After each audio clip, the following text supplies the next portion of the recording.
Capítulo 26.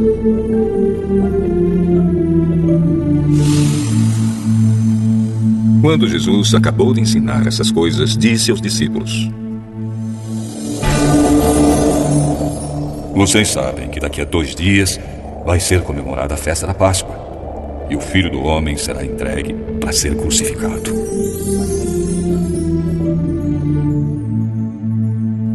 Os chefes dos sacerdotes e os líderes judeus se reuniram no palácio de Caifás, o grande sacerdote, e planejaram prender Jesus em segredo e matá-lo. Eles diziam: Não vamos fazer isso durante a festa, para não haver uma revolta no meio do povo. Jesus estava no povoado de Betânia, sentado à mesa na casa de Simão, o leproso.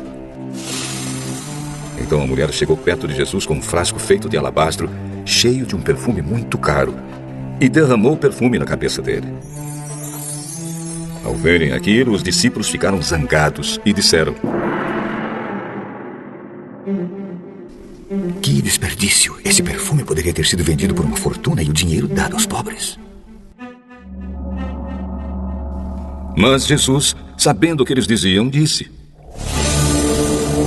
Por que vocês estão aborrecendo esta mulher? Ela fez para mim uma coisa muito boa, pois os pobres estarão sempre com vocês, mas eu não. O que ela fez foi perfumar o meu corpo para o meu sepultamento. Eu afirmo a vocês que isto é verdade. Em qualquer lugar do mundo onde o Evangelho for anunciado, será contado o que ela fez, e ela será lembrada. Então um dos 12 discípulos, chamado Judas Iscariotes, foi falar com o chefe dos sacerdotes. Ele disse: Quanto vocês me pagam para eu entregar Jesus a vocês?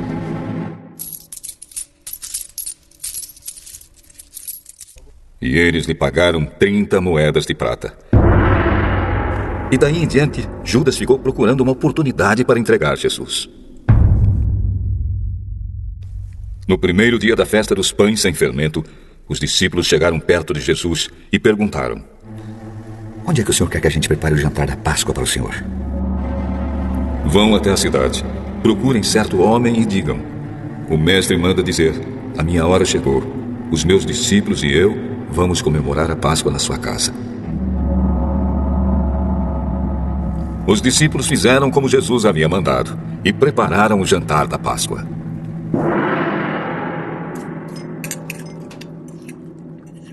Quando anoiteceu, Jesus e os 12 discípulos sentaram para comer. Durante o jantar, Jesus disse: Eu afirmo a vocês que isto é verdade. Um de vocês vai me trair.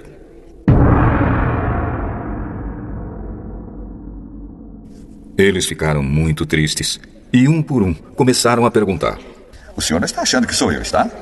Nem eu, né, senhor? Muito menos eu, né, mestre? Quem vai me trair é aquele que come no mesmo prato que eu.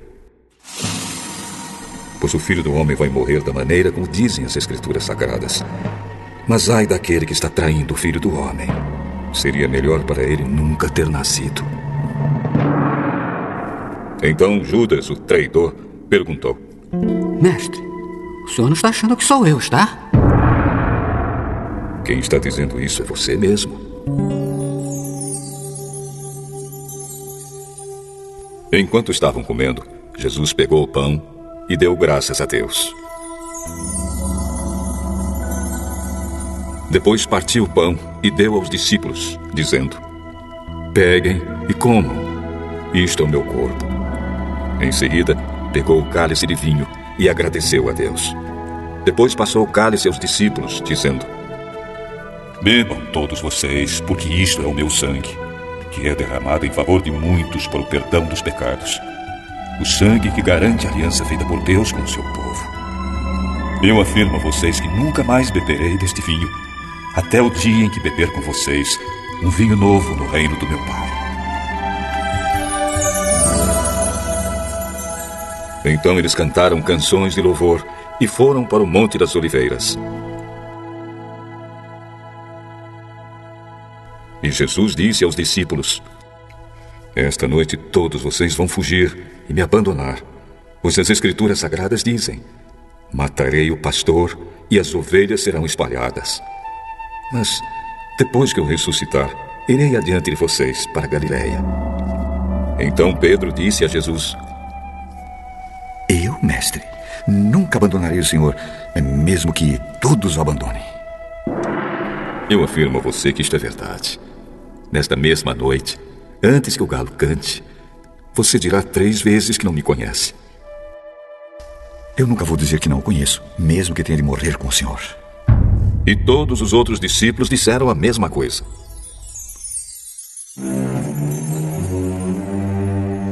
Jesus foi com os discípulos para um lugar chamado Getsêmani e disse a eles: sentem-se aqui, enquanto eu vou ali orar.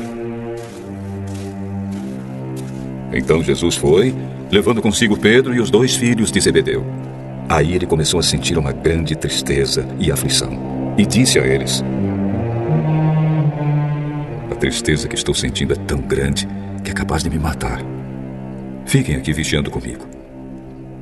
Ele foi um pouco mais adiante, ajoelhou-se, encostou o rosto no chão e orou: meu Pai, se é possível, afasta de mim este cálice de sofrimento. Porém, que não seja feito o que eu quero, mas o que tu queres.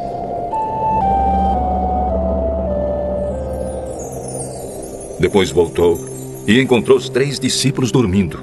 Então disse a Pedro: será que vocês não podem vigiar comigo nem uma hora? Vigiem e orem para que não sejam tentados. É fácil querer resistir à tentação. O difícil mesmo é conseguir. Pela segunda vez, Jesus foi e orou, dizendo: meu Pai, se este cálice de sofrimento não pode ser afastado de mim sem que eu o beba, então que seja feita a tua vontade. Ele voltou de novo e encontrou os discípulos dormindo. Eles estavam com sono e não conseguiam ficar com os olhos abertos. Jesus tornou a sair de perto deles e orou pela 3ª vez, dizendo as mesmas palavras. Então voltou até onde os discípulos estavam e perguntou: vocês ainda estão dormindo e descansando? Olhem, chegou a hora e o Filho do Homem está sendo entregue nas mãos dos maus. Levantem-se e vamos embora. Vejam, aí vem chegando o homem que está me traindo. Jesus ainda estava falando quando chegou Judas, um dos 12 discípulos.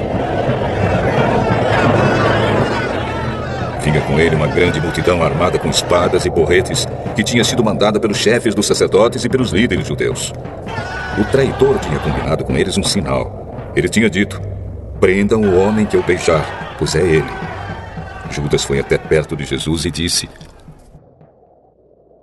mestre, que a paz esteja com o Senhor. E o beijou. Jesus respondeu: amigo, o que você vai fazer, faça agora. Então eles chegaram, prenderam Jesus e o amarraram. Mas um dos que estavam ali com Jesus tirou a espada. Atacou um empregado do grande sacerdote e cortou uma orelha dele. Aí Jesus disse: guarde a sua espada, pois quem usa uma espada será morto por uma espada.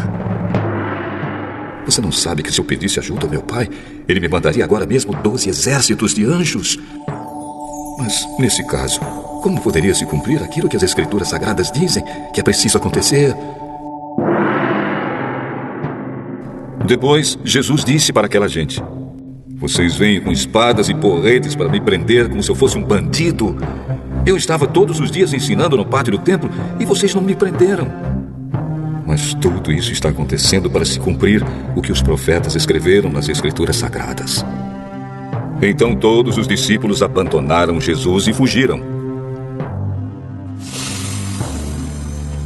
Os homens que prenderam Jesus o levaram até a casa do grande sacerdote Caifás, onde estavam reunidos alguns mestres da lei e alguns líderes judeus. Pedro seguiu Jesus de longe até o pátio da casa do grande sacerdote. Entrou e sentou-se com os guardas para ver como aquilo ia terminar.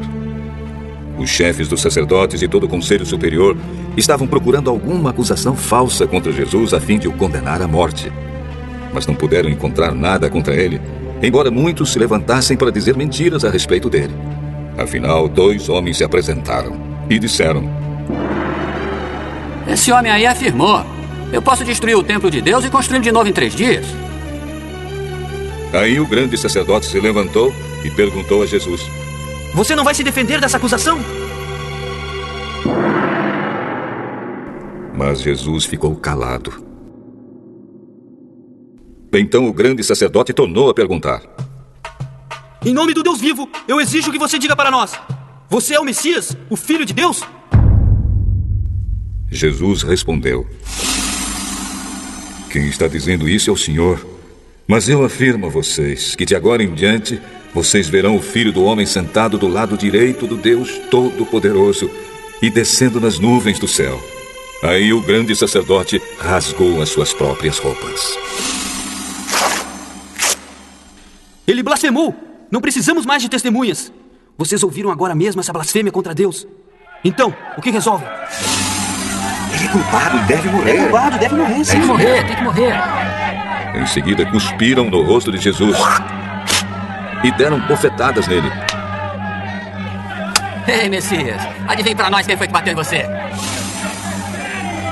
Pedro estava sentado lá fora no pátio, quando uma das empregadas chegou perto dele e disse: Você também estava com Jesus da Galileia. Mas ele negou diante de todos, dizendo: Eu não sei do que você está falando. Depois foi para a entrada do pátio. Outra empregada o viu e disse às pessoas que estavam ali: Ele estava sim com Jesus de Nazaré. Pedro negou outra vez, respondendo: Juro que não conheço esse homem. Pouco depois, os que estavam ali chegaram perto de Pedro e disseram: O seu modo de falar mostra que de fato você também é um deles. Então Pedro disse: Juro que não conheço esse homem. Que Deus me castigue se eu não estou dizendo a verdade. Naquele instante, o galo cantou. E Pedro lembrou que Jesus lhe tinha dito: Antes que o galo cante, você dirá 3 vezes que não me conhece. Então Pedro saiu dali e chorou amargamente.